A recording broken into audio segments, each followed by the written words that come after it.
ഇന്നത്തെ മമ്മൂട്ടി മോഹൻലാലും കൂടെ ചേരുന്ന പോലെയാണ് അന്നത്തെ പ്രേം നസീറിന്റെ ഡേറ്റ് കിട്ടുക എന്നുള്ളത്.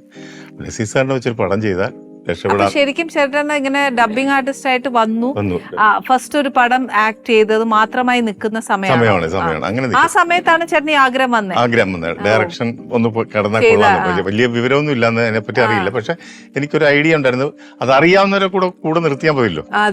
ചുറ്റിനെ നിർത്തിയിട്ട് നല്ല ക്യാമറമാനും നല്ല സംഭവങ്ങളൊക്കെ വെച്ചാൽ ഹെൽപ്പിംഗ് ആയിട്ട് പോകുന്നത്. അങ്ങനെ ഒരു ഐഡിയ ഇട്ടിട്ട് ആരെങ്കിലും പ്രൊഡ്യൂസറൊന്നും കിട്ടുന്ന വിഷയമില്ല. പക്ഷെ നല്ലൊരു ആർട്ടിസ്റ്റിനെ കിട്ടണം.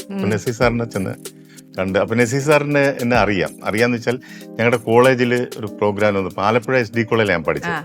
അപ്പൊ അവിടെ സ്വാഭാവികമായിട്ട് എപ്പോഴും ആർട്ടിസ്റ്റുകളെ കിട്ടുമായിരുന്നു. കാരണം ഈ ഉദയ സ്റ്റുഡിയോ ഉള്ളതുകൊണ്ട് അവരുടെ മക്കളൊക്കെ അവിടെ പഠിക്കുന്നതൊക്കെ കൊണ്ടും നമുക്ക് എപ്പോഴും ആരെങ്കിലൊക്കെ വരും. അങ്ങനെ നസീർ സാർ വന്നപ്പോൾ ഞാൻ സ്റ്റേജിൽ വെച്ച് പെർഫോം ചെയ്തു. അത് ഭയങ്കര അദ്ദേഹത്തിന് അറിയായിരുന്നു. അതുകൊണ്ട് വളരെ എളുപ്പമായിരുന്നു അതിന്.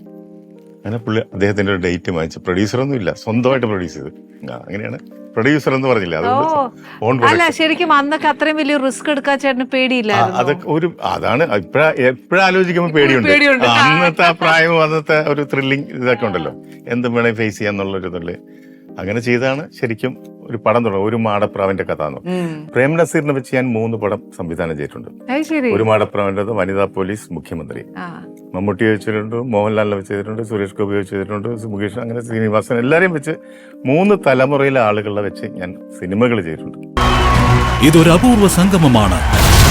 അമൃത TV പ്രേക്ഷകർക്ക് നൽകുന്ന അമൂല്യ വിഷു കൈനീട്ടം. 20 വർഷത്തെ നിറവാർന്ന അനുഭവത്തിൽ നിന്നും ഉരുത്തിരിഞ്ഞ സരസ സല്ലാപം. ഇന്ന് ഇവിടെ നിൽക്കുന്നതിൽ ഒരു പ്രത്യേക സന്തോഷമുണ്ട്.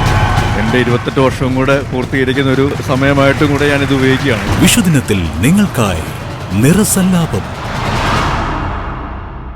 അന്നത്തെ അതിനുശേഷം വന്ന മമ്മൂട്ടി ആ ഗ്രൂപ്പ് ചെയ്തിട്ടുണ്ട്. അടുത്ത തലമുറ അല്ല, ഈ ഓരോ ജനറേഷൻ പോകുമ്പോഴും ചേട്ടൻ ആ കിട്ടുന്ന ഗുഡ് എക്സ്പീരിയൻസ്. നസീർ സാറുമായിട്ട് ചെയ്തു, അത് കഴിഞ്ഞ് മമ്മൂക്ക മോഹൻലാൽ ചെയ്തു, അത് കഴിഞ്ഞ് സുരേഷ് ചേട്ടാ ചെയ്തു. ഇങ്ങനെ ഓരോ തലമുറയാണ് ചേട്ടാ പാസ്സായി പോകുന്നത്. അപ്പം അതിന്റെ ഒരു എക്സ്പീരിയൻസ് എന്തായിരുന്നു? ഇപ്പൊ നസീർ സാർ എന്ന് പറഞ്ഞാൽ അതൊന്നും ഇമാജിൻ ചെയ്യാൻ പറ്റില്ല ഇന്നത്തെ ആൾക്കാർക്ക്. അതുപോലത്തെ ഒരു മനുഷ്യനെ അത്രയധികം ഇത്രയും നീറ്റ് ആൻഡ് പെർഫെക്റ്റ് ആയ ഒരു മനുഷ്യനെ കാണാവത്തില്ല. ഒരു മനുഷ്യന് പോലും അദ്ദേഹത്തെ പറ്റി ഒരു ബാഡ് മാർക്ക് പറയാൻ ചെയ്യേണ്ട, നിങ്ങളെ ഇങ്ങനെ സഹായിക്കണം എന്ന്. അതായത് അദ്ദേഹം സമ്പാദിക്കുന്ന പൈസയിൽ നിന്ന് 40% കൃത്യമായിട്ട് മാറ്റിവെച്ച് ചെലവാക്കുന്ന ആളാണ് അറിയാൻ വേണ്ടി. അത് അദ്ദേഹത്തിന്റെ ഇഷ്ടമാണ്. 60% അദ്ദേഹം ഉപയോഗിക്കുള്ളൂ പൈസ. അപ്പൊ അത് തന്നെ ഒരു ബേസിക്. അതൊന്നും ആരുടെ അടുത്ത് പറഞ്ഞിട്ടൊന്നുമില്ല.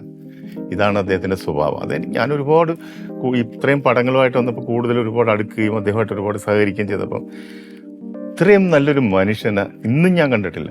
അപ്പൊ ഇങ്ങനെയും ഇത്രയും പെർഫെക്റ്റ് ആയിട്ട് ഇത്രയും ഇതായിട്ട് നിൽക്കുന്ന ഒരു മനുഷ്യൻ, നിഷ്കളങ്കമായിട്ട് എല്ലാരെയും ഹെൽപ്പ് ചെയ്യണം എന്ന് പറഞ്ഞ് നിൽക്കുന്ന ഒരു മനുഷ്യന് ചതിക്കാൻ പെട്ടെന്ന് ഇതാവില്ലേ? ചതിയിലേക്ക് പെട്ടെന്ന് അങ്ങനത്തെ ചതിയിലൊന്നും അങ്ങനെ അദ്ദേഹം വീഴത്തില്ല. അതൊന്നുമില്ല.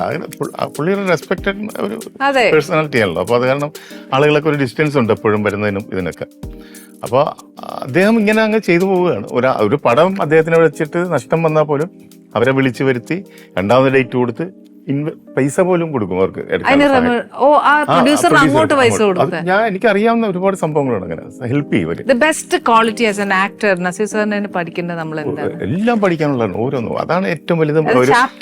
ചാപ്റ്റർ പറഞ്ഞ ഏറ്റവും പ്രാഥമികമായ സംഭവം എന്ന് വെച്ചാൽ മനുഷ്യ സ്നേഹം, സഹ ഇവരോടുള്ള പ്രവർത്തകരോടുള്ള അല്ലെങ്കിൽ സഹജീവികളോടുള്ള ആ സ്നേഹം, അത് ഭയങ്കരമാണ്. അദ്ദേഹം ശരിക്കും ഒരു ബുക്കാണല്ലേ, ചാപ്റ്റർ വൈസ് ചാപ്റ്റർ പഠിക്കാനുള്ള ഒരുപാട് കാര്യങ്ങളാണ്. അദ്ദേഹത്തിനെ പറ്റി പറഞ്ഞാൽ ഇന്നൊന്നും നമുക്കൊരു 5-6 എപ്പിസോഡ് വേണ്ടി വരും. അദ്ദേഹം ദേഷ്യപ്പെടാറോ അങ്ങനത്തെ ഇതുവരെ ഞാൻ കണ്ടിട്ടില്ല. അങ്ങനെ ദേഷ്യപ്പെട്ടു ഇല്ല അല്ലേ? ഇത് 2-3 പേര് ഇങ്ങനെ പറഞ്ഞു കേട്ടിട്ടുണ്ട്. അദ്ദേഹം ദേഷ്യപ്പെടാറില്ല. ഈവൻ ഒരു ഡ്രസ്സിന് പോലും കംപ്ലൈന്റ് പറയില്ല. എല്ലാം അദ്ദേഹം അതനുസരിച്ച് അഡ്ജസ്റ്റ് ചെയ്ത് പോകുന്ന ആളാണ്. പക്ഷെ അന്നത്തെ കാലത്ത് അദ്ദേഹം ഒരു ഹീറോ ആണ്. ഹീറോയ്ക്കുള്ള ഒരു ഡ്രസ്സിങ് ഇങ്ങനെ ആയിരിക്കണം എന്നൊന്നും അദ്ദേഹം ഒരിക്കലും ചിന്തിച്ചിട്ടോ ഒന്നും പറയില്ല. ഒരു ക്യാരക്ടറൊക്കെ പറഞ്ഞ ചിലതൊക്കെ അങ്ങനെ അങ്ങനെ ചെയ്താൽ ഇങ്ങനെയാണ്, വിഗ് ഇങ്ങനെ വെച്ചട്ടെ എന്നൊക്കെ ചോദിക്കും.